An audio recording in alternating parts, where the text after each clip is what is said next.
Hey, Adam.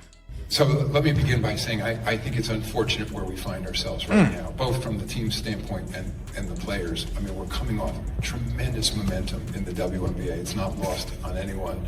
You know, I feel like in the last few years in particular, the league has turned a corner in terms of fan interest, commercial success, popularity of players. I mean, you know, all arrows are pointing up in terms of the WNBA, and as someone who was involved from the earliest days, now going into our 30th season, I couldn't be prouder. I couldn't be prouder to be a part of that movement.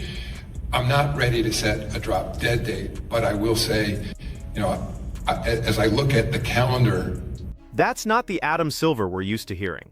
For months, every time someone asked about the WNBA's collective bargaining negotiations, he'd flash that optimistic smile and talk about momentum, about progress, about how close they were to getting a deal done. Glass half full, always half full. But what you just heard, that's a commissioner who's watching his legacy crumble in real time, and he knows it. Often things tend to get done at the 11th hour. We're getting awfully close to the 11th hour now when it comes to bargaining.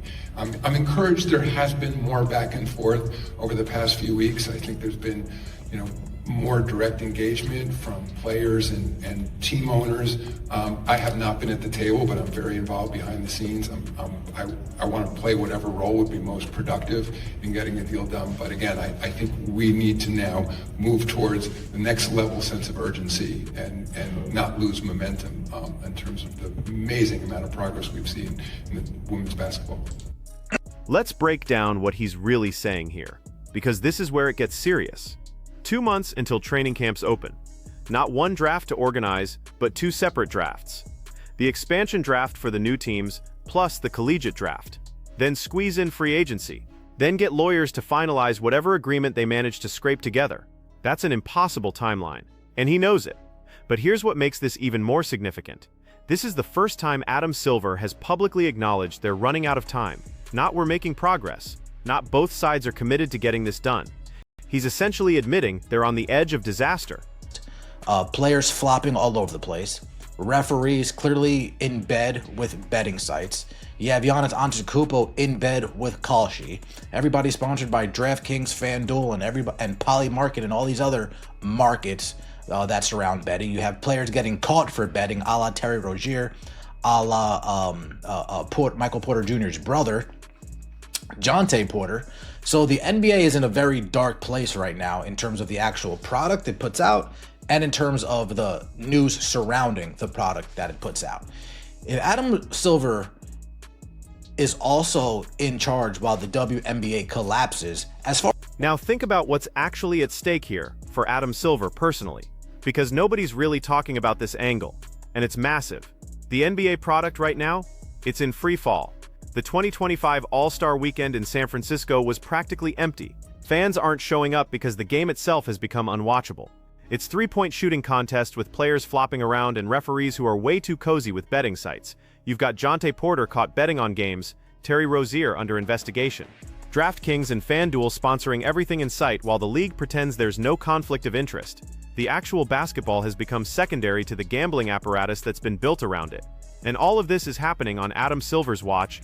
He took over a league that David Stern built into a global powerhouse, and he's presiding over its decline into a betting platform that occasionally features basketball games.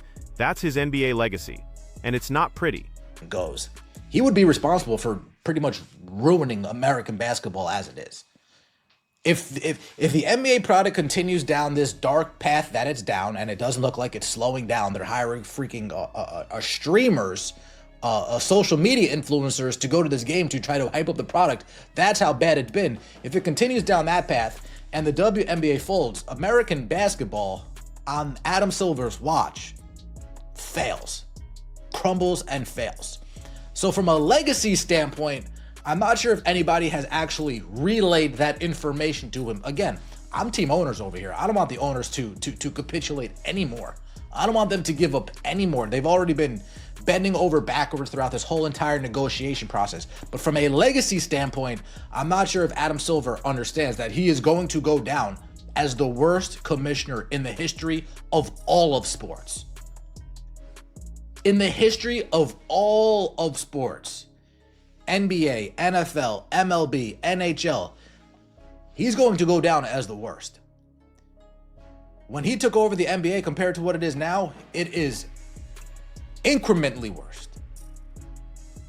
So I'm not sure if Adam Silver actually understands what's at play here for his legacy. But so now add the WNBA to that equation. If the 2026 season doesn't happen because of a lockout, if negotiations drag into 2027 and the league loses all its momentum, if the WNBA actually folds under his watch, Adam Silver becomes the commissioner who destroyed both American basketball leagues simultaneously. Not the NBA or the WNBA. Both, at the same time. Think about that from a historical perspective. Every major sports commissioner gets judged by what they left behind. Roger Goodell grew the NFL into a $100 billion empire despite constant controversies. Rob Manfred has his critics, but baseball's financial model is stronger than ever. Gary Bettman expanded hockey into new markets and survived multiple lockouts. But Adam Silver, he'd be the guy who took two basketball leagues that were both showing real promise and ran them both into the ground within a decade. The WNBA was finally turning a corner. Caitlin Clark brought mainstream attention, ratings were climbing, expansion teams were paying record fees to join, sponsors were lining up, and now all of that momentum could evaporate because the players' union and the owners can't agree on revenue-sharing percentages. That's the legacy he's staring at right now. The commissioner who had everything set up perfectly and still managed to fumble it. Meeting, I believe a lot of those concessions that the owners made, Adam Silver's behind it. Now, what can Adam Silver do in the meetings other than tell the owners just give them what they want, give them the revenue, which is never happening. So all Adam Silver will continue to do is say increase the salary cap, increase the max salary. When it comes to a revenue share, I know the owners are proposing 15% of rev share. Is that number going to crawl up to 20% once we get to the 11th hour? That remains to be seen, but the owners seem pretty steadfast at that around 15% number of rev share. Here's where the strategy gets interesting. Adam Silver has clearly been pushing the owners to make concessions throughout this entire process. That 37-point presentation the owners put together, offering to increase the salary cap, raise max salaries, improve travel conditions, upgrade accommodations, you can see his fingerprints all over those compromises. He's been the one telling them to give ground, to be flexible, to find ways to make this work. But there's a limit to what he can actually do in those negotiation rooms. He can't just tell the owners to hand over 50% revenue sharing when the league is still operating at a loss. He can't force them to agree to terms that would bankrupt franchises. The owners are proposing around 15% revenue sharing, and they seem pretty locked in on that number. Maybe it creeps up to 20% in a final desperate push, but the players want something closer to 50%, like the NBA model. That's not a gap you bridge with compromise. That's a fundamental disagreement about the business reality of the league. They prefer childish poems to communicate. Isn't this the third or fourth 11th hour we've had? That's a great point. It should have never gotten to this point. What a fumble. That's his fault. He should have called their bluff from the jump. Either sign the first offer or lock them out. If you lock them out, you'll be doing everyone a favor and will be saving hundreds of millions for the NBA and owners and so. Where's the WNBA commissioner at Kathy Engelbert? Strange that she's gone radio silent. She must be headed out the door once an agreement has been reached. Well, would you rather have Kathy Engelbert be in the media like these players being childish or actually working behind closed doors to try to get a deal done? I would rather her working behind closed doors to get a deal done. She doesn't need to play this court of public opinion game. That's Adam Silver could do that. He's her boss at the end of the day. And this is where it gets really uncomfortable for everyone involved. Because what happens if there's no 2026 season? What happens if negotiations drag on and they cancel 2027 too? The WNBA doesn't have the same financial cushion the NBA had during its lockouts. The NBA could afford to lose a season because the money would come roaring back once they started playing again. The WNBA is still building its foundation. You lose a season now, you might lose the casual fans who just started paying attention. You definitely lose the momentum from Caitlin Clark's rookie year. Sponsors who were excited about growth potential start looking elsewhere. The players seem to think they have leverage because of that momentum. They think the league can't afford to lose them right now, so the owners will eventually cave and give them what they want. But that's a massive miscalculation. The owners can absolutely afford to shut this down. They've been subsidizing the league for 28 years. Most of them own NBA teams that print money.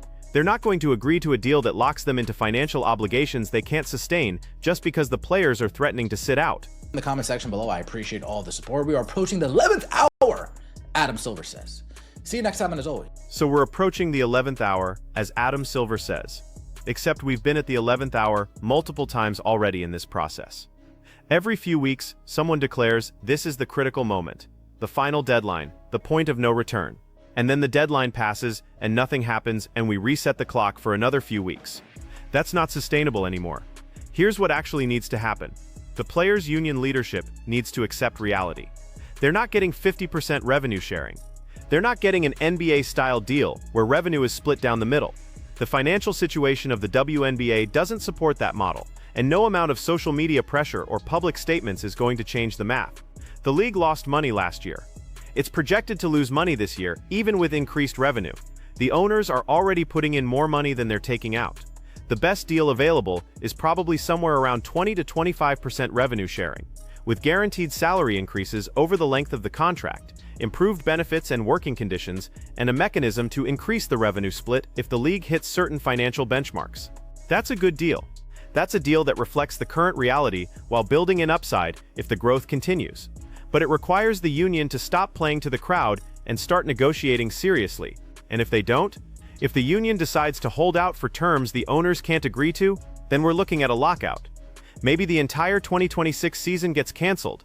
Maybe they play a shortened season starting in July or August instead of May. Maybe the whole thing falls apart and the WNBA ceases to exist as we know it. All of those outcomes are on the table now. Adam Silver can see all of this coming. He knows the timeline is impossible. He knows the gap between the two sides is still huge. He knows his legacy is tied to whether this gets resolved or not. And for the first time, he's admitting publicly that he's worried. That should terrify everyone involved, because Adam Silver doesn't show fear unless things are genuinely falling apart. The WNBA had everything going for it. Record ratings, mainstream attention, new stars, expansion teams, corporate sponsors fighting for partnerships. And all of that could disappear because the players' union leadership decided to overplay their hand and demand terms that don't match the business reality of the league. That's not empowerment. That's not fighting for what you deserve. That's self-destruction disguised as negotiation. So here's the question you need to answer in the comments. If you were advising the players' union right now, what would you tell them to do? Take the best deal on the table and lock in guaranteed money and better conditions? Or hold out for the 50% revenue split and risk losing everything? Because those are the only two options left. The middle ground disappeared weeks ago. This is endgame now, and Adam Silver knows it.